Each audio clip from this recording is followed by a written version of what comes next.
How to play Rainbow Six Siege with keyboard and mouse on PS5. Hi there, welcome back to the channel. In this video, you'll learn how to play Rainbow Six Siege on your PS5 using a keyboard and mouse, even though the game doesn't officially support. Let's get started. Step 1. What you need. First, you need a third-party input adapter. The most popular and reliable ones are the XIM Apex, XIM Matrix, Chronozen with Reasnal S1, or the Titan 2.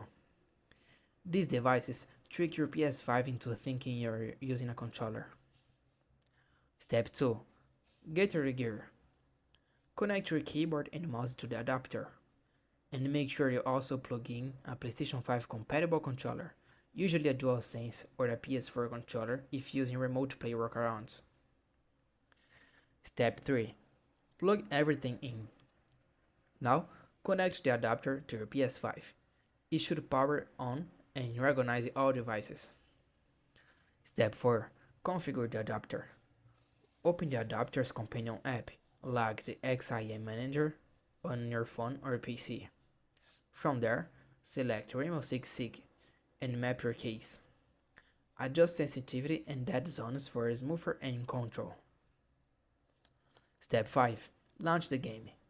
Start Rainbow Six Siege. The adapter will emulate a controller, and you can now play using your keyboard and mouse. Bonus tip. Quick reminder. This setup goes against Ubisoft's intended input policy. Use it at your own risk, especially in ranked matches. And that's it. That was the step-by-step tutorial on how to play Rainbow Six Siege with keyboard and mouse on your PS5. If you found this tutorial helpful, please don't forget to like the video and subscribe to the channel for more tips like this. Thanks for watching, see you in the next one.